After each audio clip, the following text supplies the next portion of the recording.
Bismillahirrahmanirrahim. Assalamualaikum warahmatullahi wabarakatuh.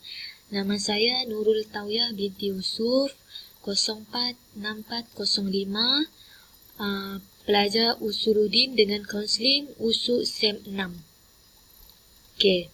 Hari ini saya akan menerangkan tentang berkaitan dengan tajuk Al-Qudrat yang diambil daripada buku Al-Iqtisad fil I'tiqad, bermula daripada muka surat 305. Okey, perenggan yang pertama.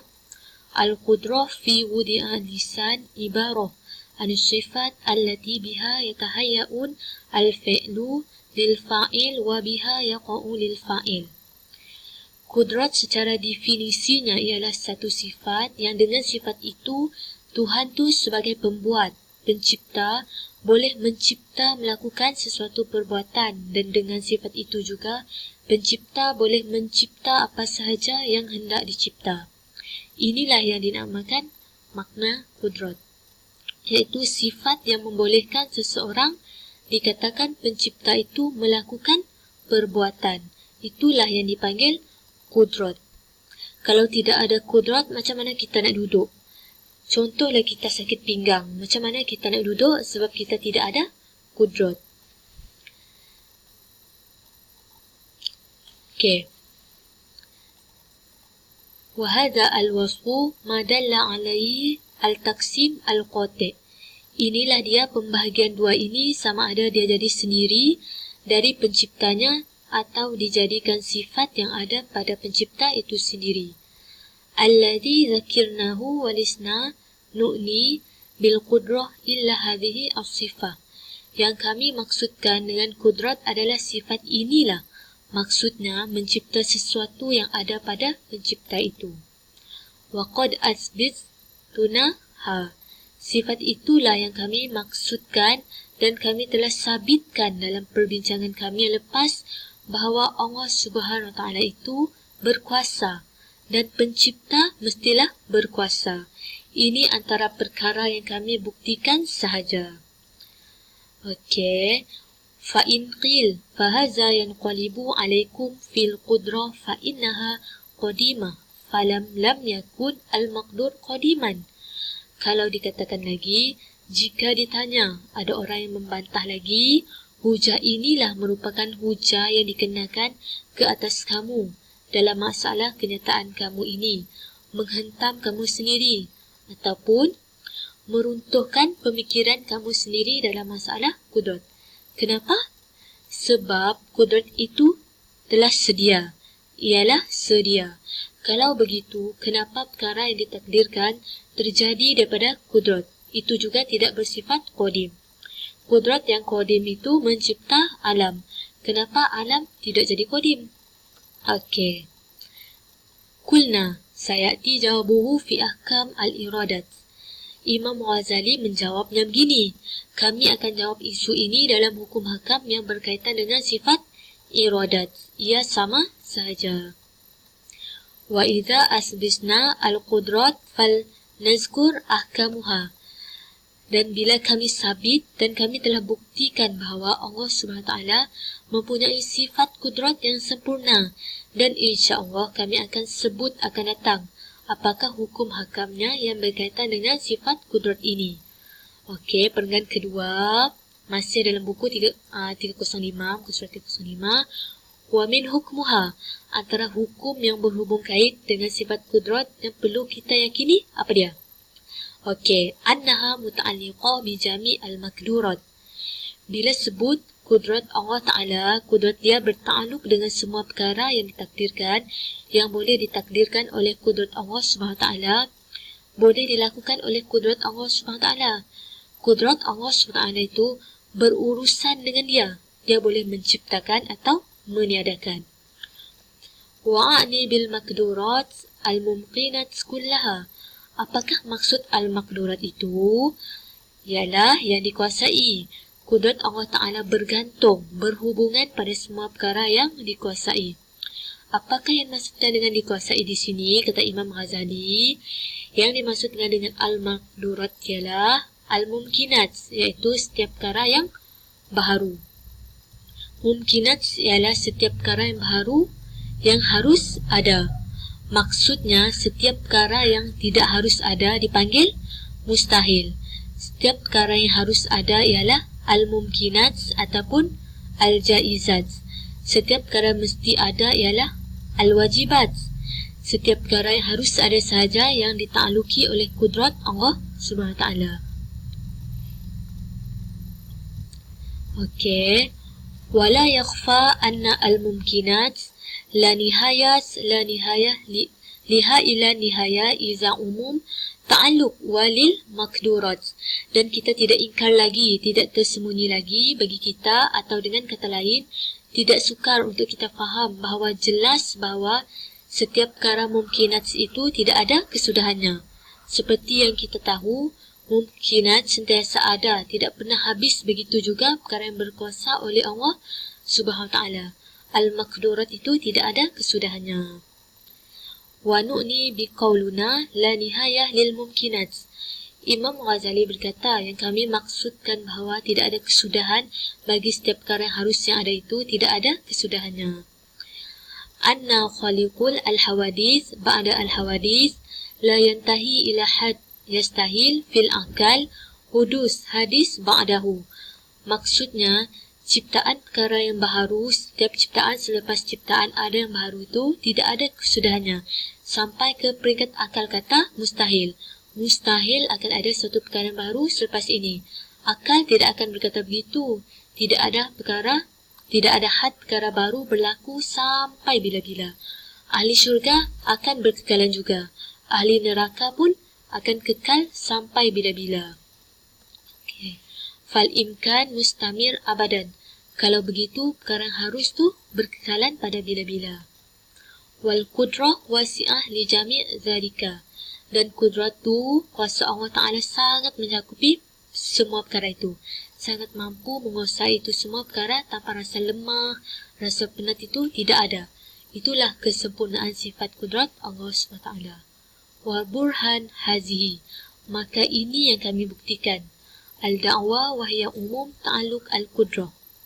Dan dalil bukti dakwaan kami ini, bukti kami nak membuktikan bahawa ta'aluk kudrah Allah Ta'ala itu umum, meliputi semua perkara yang harus, bermula daripada penciptaan alam sampai kepada akhirat esok.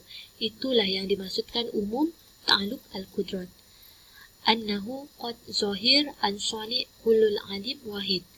Dia telah muncul sebagai satu-satunya pencipta seluruh dunia. Tidak ada sesuatu selain daripada Allah SWT lagi. Okey, seterusnya muka surat 306 dalam buku Intisad tu lagi. Okey, perenggan pertama, fa imma an yakuna lahu bi izaun kullu makdur qudrah wal makdurat. Sama ada dia mempunyai keupayaan dan kebolehannya. La nihayah laha fathabit qadru mutaaddidah. Tidak ketinggalan juga membuktikan ianya banyak berbilang. La nihayah laha wa huwa mahal kasabiqa fi ibtal durat la nihayah laha. Tidak berkesudahan yang merupakan mustahil, subjek pembatalan jalan yang tidak berkesudahan. Wa imma an takuna al-qudrah wahidah fayakuna ta'allaquha ma'a ittihaduha ba ta'alluq biha min al-jawhar wal a'rad ma'a ikhtilafuha fa'amar tashtariku fi. Dan sama ada terjadi kudrat tu satu-satunya berlaku ta'aluknya bersama dengan kesatuannya. Ta'aluk dengannya dari jauhar dan a'rad bersama perbezaan mereka adalah sesuatu yang mereka kongsi. Fala tashtariku fi amar siwa al-imkan. Dan tidak berkongsi apa-apa dengan apa yang boleh dilakukan. Fayalzimu minhu an kullu mumkin fahuwa makdur la mahala wa waqi' bil qudrah. Ia perlu baginya setiap mungkin adalah ditakdirkan, tidak dapat dielakkan dalam dan pelaksanaan kudrat. Okey, seterusnya dalam perenggan kedua, wabil jumlah idza sadarat minhul jawahar wal a'rad istihal alla yasdur minhu amsaluha. Okey, kesimpulan yang kita boleh buat berdasarkan perbincangan kita yang lepas, iaitu apabila kita bersetuju meyakini bahawa sebahagian daripada jawhar dan a'rad itu muncul, dicipta dari pencipta tadi, maknanya wujud dari penciptaan Tuhan. Okey, minhu di sini kembali kepada as-sani'. Seperti yang dalam perbincangan yang lepas, bahawa Allah SWT itu, semua alam yang ada ini dicipta oleh Allah SWT. Bukan wujudnya dari zatnya tersendiri, tetapi wujud daripada satu sifat yang ada pada Allah SWT. Okey, fa inna al-qudrah ala syai'u qudrah ala mislahu. Kenapa begitu? Imam Al-Ghazali kata sebab kekuasaan untuk mencipta sesuatu, kuasa itu bererti berkuasalah Allah mencipta yang seumpamanya. Kalau seseorang yang mahir, orang yang berbakat, contohnya pencipta komputer ni sendiri, dia boleh mencipta komputer tebal. Ini takkan yang lain tak boleh. Mestilah boleh sebab itu dah kepakarannya ada. Iza lam yamtani fil makdur. Bila tidak terhalang untuk dia menguasai perkara yang dikuasai itu. Fanisbatuha ila al-harkah kullaha wa ila al-akwan kullaha ala watiratun wahidah.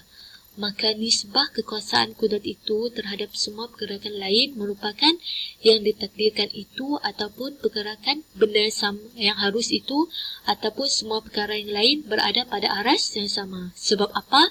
Sebab bila Allah SWT dah berkuasa untuk mencipta sesuatu yang harus, maka Allah SWT berkuasa mencipta sesuatu harus yang lain. Seperti apa? Seperti pergerakan, keadaan-keadaan yang dimiliki oleh sesuatu perkara, semua itu kan baru. Contohnya duduk, baring dan berjalan.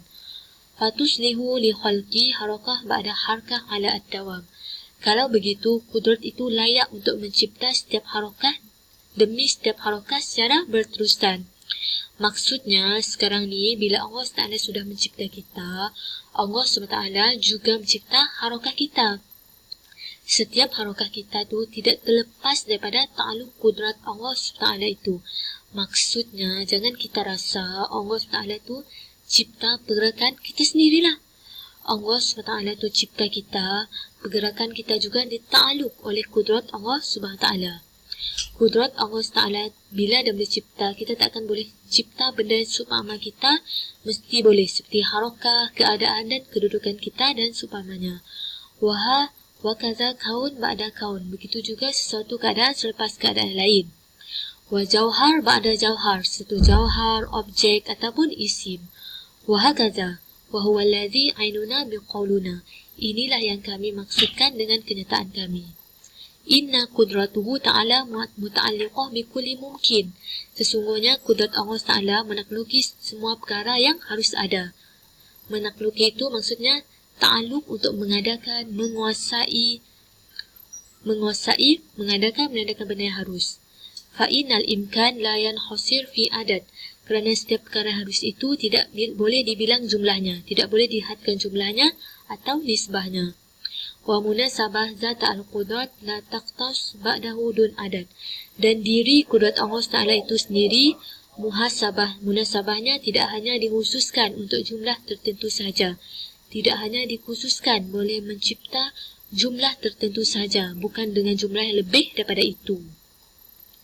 Wala yumkin an yushar ila harkah fayuqal innaha kharijah an imkan ta'aluk al-qudrat. Tidak boleh kita kata satu pergerakan yang berlaku dalam kehidupan kita tu, kedudukan kita duduk sekarang ni terkeluar daripada, tidak boleh kita kata satu pergerakan yang berlaku dalam kehidupan kita ni, kalau kita kata pergerakan ini terkeluar daripada ta'aluk kudrat Allah Ta'ala. Kedudukan kita duduk sekarang ni terkeluar tak daripada ta'aluk kudrat Allah Ta'ala? Mesti tidak boleh. Sebab apa? Sebab kedudukan kita ni sebenarnya termasuk satu bahagian daripada pelbagai bahagian yang makna harus yang ditakluki kudrat Allah SWT. Ini bermakna Allah SWT itu bertakluk kepada semua perkara yang harus ada al-mumkinat. Hal ini nak menolak pandangan orang yang mengatakan perbuatan kita ni sendiri yang buat. Setiap perkara yang harus di bawah ta'aluk kudrat Allah Ta'ala. Kenapa kita nak menafikannya? Bila Allah SWT berkuasa bertakluk kepada perkara-perkara seumpamanya, iaitu harakah, pergerakan itu juga termasuk dalam erti kata perkara harus yang ditakluk oleh kudrat Allah Ta'ala. Okey, sampai sini saja yang saya boleh terangkan. Muka surat 305 dan 306. Kalau ada salah